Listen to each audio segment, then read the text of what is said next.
हे guys, welcome back to my new video. आणि आज मी बनवते आंबोळ्या. म्हणजे आज नाही, उद्या बनवणार आहे नाश्त्यासाठी. पण आज मी सगळं भिजत घालणार आहे आणि खूप लेट झालंय. 10 वाजलेत रात्रीचे. ते भिजत 7-8 तास ठेवावं लागतं. पण आम्ही थोडंसं लेट झोपतो, तर म्हटलं चला झोपायच्या आधी थोडं मी वाटून ठेवेन. तर गरम पाण्यामध्ये भिजत ठेवलेलं आहे मी. आणि ना मी फर्स्ट टाइम बनवणार आहे आंबोळ्या. म्हणजे मी तयार पिठाच्या बनवल्यात, डोसा वगैरे सगळं काही. पण आज तांदूळ, डाळ वगैरे हे सगळं भिजवून फर्स्ट टाइम मी बनवणार आहे. तर आता बघूया कशा होतात ते. चांगल्या व्हायला पाहिजे. फर्स्ट टाइम मी बनवते तर तुम्हाला तर मी नक्की दाखवेनच कसं काय पुढे काय काय होतं ते.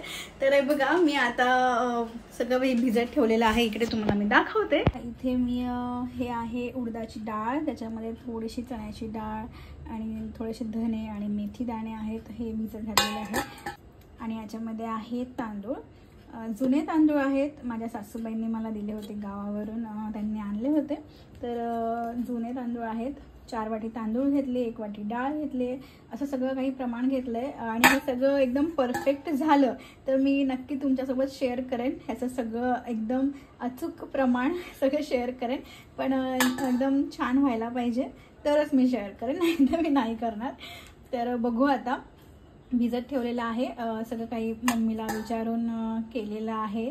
तर बघू आता काय होते ते. सो गाईज, पहाटेचे 4 वाजलेले आहेत. तुम्हाला इथे घड्याळामध्ये दिसत असेल.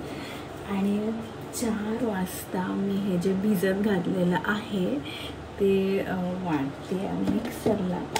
ते बघा,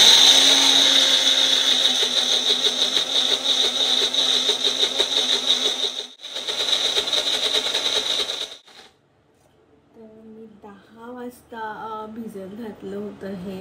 आणि 5 तास झालेत, 4 वाजलेत आणि मला झोप लागत नव्हती. तर म्हटलं चला आता हे जे भिजत मी घातलं ते वाटून घेऊया. तर इकडे आता मी हे वाटते.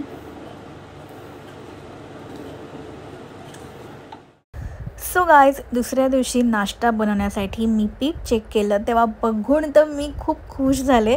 कारण की इतकं मस्त फुगून वर आलं होतं ना पीठ, मस्त फर्मेंट झालं होतं. आणि तुम्ही इथे बघत असाल, मस्त घट्ट पीठ झालं आहे आणि एकदम वर आलं आहे. म्हणजे जेवढं मी वाटून ठेवलं होतं ना त्याच्या डबल पीठ झालं होतं. मला तर बघून आहे ना खूप बरं वाटलं. कारण की मी पहिल्यांदा म्हणजे डाळ वगैरे सगळं भिजत घातलं होतं आणि याचं जराही माप आपलं थोडंसं चुकलं ना की पीठ हे बरोबर होत नाही. पण माझं एकदम परफेक्ट बॅटर झालं होतं आंबोळीचं. तर चला आता फटाफट आंबोळ्या बनवूया. याच्यामधलं थोडंसं पीठ मी काढून घेणार आहे. म्हणजे जेवढ्या आपल्याला आत्ता आंबोळ्या बनवायच्यात तेवढं पीठ काढून घ्यायचं. सगळ्या पिठामध्ये मीठ मिक्स नाही करायचं, नाही तर मग आंबट होतं पीठ. म्हणून थोडंसं मी बघा इथे पीठ आता काढून घेतलेलं आहे. आणि त्याच्यामध्ये चवीपुरतं मीठ मिक्स करायचं आणि मग त्याच्या आंबोळ्या बनवायच्या. तर इथे पॅनसुद्धा गरम झालेला आहे. आता आपण फटाफट आंबोळ्या बनवून घेऊया. तर बॅटर तुम्ही बघत असाल, मस्त पसरतं आहे बॅटर.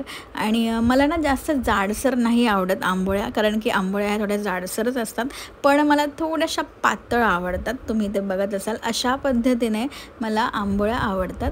आणि मला तर असं वाटतं की याचे डोसेसुद्धा छान होतील, मस्त पातळ. कारण की पीठच इतकं छान झालं ना, अजिबात चिटकत वगैरे नव्हतं पॅनला. आणि अजून एक ना, मला ना दोन्ही साईडने शेकून घेतलेल्या आवडतात आंबोळ्या. बहुतेक जण बघा, आता आपण हे बॅटर जे घातलेलं आहे असंच बाहेर काढतात, म्हणजे दुसऱ्या बाजूने नाही शेकवत. पण मला ना दोन्ही बाजूने छान खरपूस असं मस्त रंग येतो ना लाल, असं तसं मला आवडतात. म्हणून मी ना दोन्ही साईडने ह्या छान शेकून घेते. आणि रंग तर तुम्ही बघत असाल किती मस्त आला आहे, कारण यामध्ये आपण थोडीशी चण्याची डाळ घातलेली आहे, म्हणून मस्त रंग आला होता आंबोळ्यांना. आणि बघा अशा पद्धतीने मला दोन्ही बाजूने छान क्रिस्पी झालेले आवडतात. आणि एका बाजूला आधी बनवत होता ऑरेंज ज्यूस. मी कालच मार्केटमधून ऑरेंजेस आणले होते. तर तो म्हणाला की तू आंबोळ्या बनवते, तोपर्यंत मी मस्त फ्रेश ज्यूस बनवतो. तर आज तर नाश्ता एकदम हेल्दी होता आमच्याकडे, मस्त ऑरेंज ज्यूस आणि आंबोळ्या. आणि इथे आंबोळ्या रेडी झाल्यात आणि तुम्ही बघत असाल मस्त रंग आला, एवढं छान दिसत होता ना. आणि इतक्या सॉफ्ट झाल्या होत्या ना, खूप सॉफ्ट झाल्या होत्या, मस्त झाल्या होत्या. आणि सॉफ्टसोबतच त्याची टेस्टसुद्धा इतकी छान झाली होती ना. म्हणजे मी एकदा कोकणात गेले होते तिखटचा तर प्रश्नच नाही. तिखटच्या आंबोळ्या तर एकदम ऑथेंटिक त्यांच्या स्टाईलने त्या बनवतात. अगदी तशीच टेस्ट झाली होती. मम्मीने मला सांगितलं होतं डाळ भिजताना त्यामध्ये थोडीशी धणेसुद्धा घाल. तर मी पहिले विचार केला धणे घातल्यावर वेगळी टेस्ट लागणार नाही, पण नाही, ट्रस्ट मी धण्याची टेस्ट याच्यामध्ये येत होती ना, एकदम सेम जसं का मी कोकणात जाऊन आंबोळ्या खाते अशीच टेस्ट होती. खूप छान. आणि खरं तर ना ह्या चटणीची पण गरज नव्हती ह्याच्यासोबत, नुसत्या पण खायला आंबोळ्या इतक्या टेस्टी लागत होत्या ना.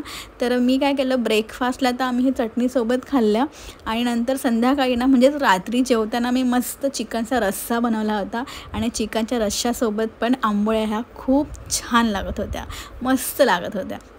तर मी नक्कीच शेअर करेन हे सगळं प्रमाण वगैरे आणि मी काय काय मिक्स केलं होतं सगळं काही मी शेअर करेन.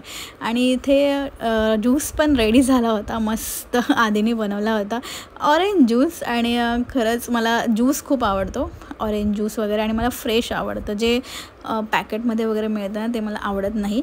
आणि थोडासा ज्यूस पिऊन झाल्यावर लक्षात आलं आमच्या की अरे फ्रीजमध्ये बर्फ पण आहे मस्त, आता उन्हाळ्याचे दिवस आहेत तर बर्फ कधी कामाला येईल. तर आधीने जाऊन पटकन बर्फ पण आणला आणि मस्त बर्फ याच्यामध्ये घातल्यावर तर मस्त थंडगार ज्यूस झाला होता. खूप मजा आली आज नाश्ता करायला. आणि अशाच प्रकारे आजचा हा व्लॉग, आजचा हा व्हिडिओ तुम्हाला आवडला असल्यास व्हिडिओ शेअर करा आणि व्हिडिओला लाईक नक्की करा आणि कसा वाटला ते आम्हाला कमेंटमध्ये नक्की सांगा. तर पुन्हा भेटूया आपण अशाच नवीन व्लॉगमध्ये. तोपर्यंत बाय.